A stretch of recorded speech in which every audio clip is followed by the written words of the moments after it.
Every baseball fan has that one umpire they swear is ruining the game. The bat song, the missed strike three, the call that changed everything, like the perfect game by Angel Hernandez. But here's the thing, not all umpires' reputations are built equally. Some are based on viral moments, some are based on years of frustrations, and some are backed up by the actual numbers. So instead of arguing about opinions, we pull the data and look at the biggest outliers. Who is the worst? Who is the best? And why do certain umpires keep ending up in the spotlight? This is not about one bad call. It's about the full picture. We are looking at accuracy. Did the umpire get the pitch right? We are looking at consistency. Did the strike zone stay steady from inning to inning? We are looking at the kind of missed calls that change how people feel about umpires. Because in baseball, one mistake get replayed for days. We know they go viral. So when we talk about the best and the worst umpires so far this season, we are talking about the ones who have separated themselves for the right reasons. And the wrong ones. Let's start with the guys who are doing it right. At the top of the list, Edwin Moscoso from Venezuela. So far this year, he has been one of the most accurate umpires in baseball. And that is exactly why nobody's talking about him. The best umpires are the ones who do not become the story. They disappear into the game. They get the calls right. They keep the song steady. And they let the players decide the game. That is the job. Right behind him, Mark Ripperger and Jason Visconti, both showing up near the top of the accuracy ranking. Not far behind, John Tumpain, Nate Tomlinson, right now a group of umpires having genuinely strong season. So when people ask who the best umpire is, the answer may not be the loudest name. It may just be the one quickly getting the most pitches right. Now let's go to the other side, because this is where the frustration lives. And on the top of that list is C.B. Bucknor. That name alone gets reactions. For years, fans have said he's one of the most frustrating umpires in baseball.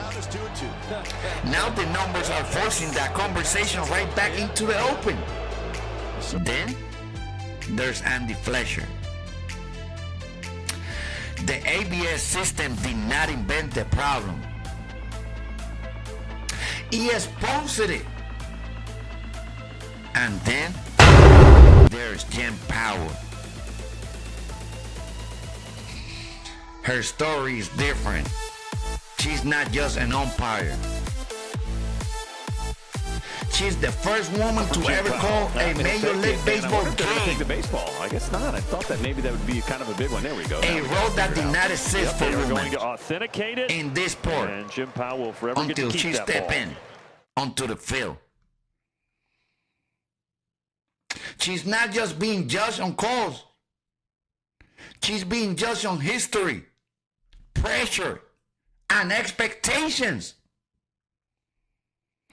Every umpire gets scrutinized. But when you are the first, there is no cover. No one else to point to. No precedent to lean on. Every mistake gets magnified. Every close pitch gets dissected. Every missed call becomes bigger than the call itself. The pressure on Jen Pawol is unlike any other umpire in baseball history. Because she's not just carrying her own performance. She's carrying what people decide her performance mean for what comes next. And that is what it makes this section hit. Not just the numbers. They're way behind them. Here's the problem. Umpiring has always been hard, but every mistake is permanent. It gets clipped, posted, replayed, argued about, and burned to the memory of every fan who watched it live. Nobody remember the clean strike 3 in the second inning. They remember the blown call that cost the team a game. That is why bad umpires feel worse now. Not because every umpire is worse. Because every mistake is louder. And every replay makes it sting more. If you want to see where your team's umpire rank, drop a comment with the name. We are pulling more scorecards next week. And hit that follow so you don't miss it. So what do we do with that? Do we keep humans umpires exactly the way they are? Do we lean harder into ABS and challenge system? Or it is time to hand the job over completely? Because at this point, baseball has to answer a bigger question. How much is human error is the sport willing to tolerate? The numbers do not say umpires are useless. They say the job is brutally difficult. And that is why this debate is not going away. In the end, the best umpires disappear. The worst one linger. So who do you think deserves a spot on this list? Drop it in the comment. Follow for more data-backed breakdowns like this one, because the numbers don't lie, even when the fans do. I am Say, and this was On the Line. Say, see you on the next one.